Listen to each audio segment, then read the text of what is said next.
एक demon slayer की शक्ति के पीछे इन चार चीजों का बहुत बड़ा योगदान है और डीमन स्लेयर कॉर्प्स में 90% स्लेयर्स तो ऐसे हैं जिनके पास इनमें से एक भी नहीं है। इनमें से पहला है ब्रीदिंग स्टाइल, दूसरा डीमन स्लेयर मार्क, तीसरा ब्राइट रेड ब्लेड और चौथा और सबसे इंपॉर्टेंट सेल्फलेस स्टेट। पर आज हम बात करेंगे सिर्फ और सिर्फ ब्राइट रेड ब्लेड के बारे में, जो कि इन सब में से सबसे ज्यादा डिस्ट्रक्टिव पावर्स रखता है। और हाँ, अगर आपको स्पॉयलर्स नहीं चाहिए तो इस वीडियो को कंटिन्यू मत करना। तो आखिर ब्राइट रेड ब्लेड किस चिड़िया का नाम है? तो देखो, ये एक ऐसा टेक्निक है जिसमें स्लेयर का ब्लेड बहुत ज्यादा गर्म हो जाने की वजह से ब्राइट रेड कलर में ग्लो करने लगता है, जिससे अगर किसी डीमन के ऊपर अटैक किया जाए तो फिर कटे हुए बॉडी पार्ट्स जल्दी हील नहीं हो सकते, क्योंकि इस स्थिति में ये ब्लेड डीमंस को सेलुलर लेवल तक डैमेज पहुंचा देता है, जिससे ये पता चलता है कि ये टेक्निक बहुत ज्यादा खतरनाक है और इसको अचीव करना भी बच्चों का खेल तो बिल्कुल भी नहीं है, एक्सेप्ट वो बच्चा तांजीरो या फिर तोकितो ना हो।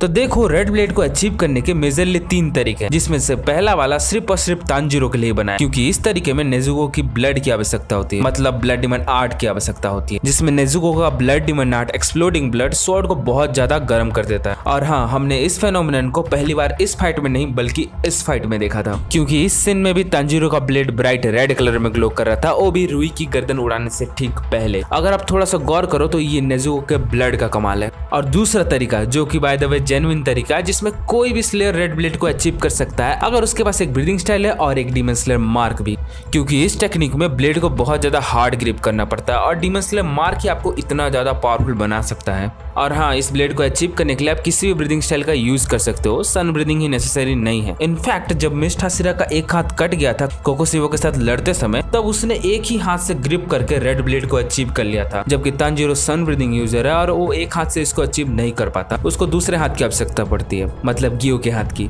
क्योंकि उन दोनों का एक हाथ कट गया होता है लास्ट में। और हाँ, तांजीरो लास्ट में बहुत ज्यादा थका हुआ था, तो इसीलिए शायद उसको 2 हाथ की आवश्यकता पड़ी हो। लास्ट और फाइनल टेक्निक सेकंड वाले का ही थोड़ा सा इवॉल्व फॉर्म है, इसमें डीमन स्लेयर मार्क तो चाहिए ही, पर इस टेक्निक में स्वॉर्ड को हार्ड ग्रिप नहीं करना होता, बल्कि 2 नीचे वेपन्स को आपस में टक्कर करवाना होता है, जिससे घर्षण या फिर फ्रिक्शन के कारण बहुत ज्यादा हीट उत्पन्न होता है और ब्लेड का कलर चेंज हो जाता है। मैक्सिमम हाशिरास लाइक गियोमे, सनामी, ओबेनाई एंड गियो ने इसी टेक्निक का यूज किया था अब ब्लेड को रेड करने के लिए।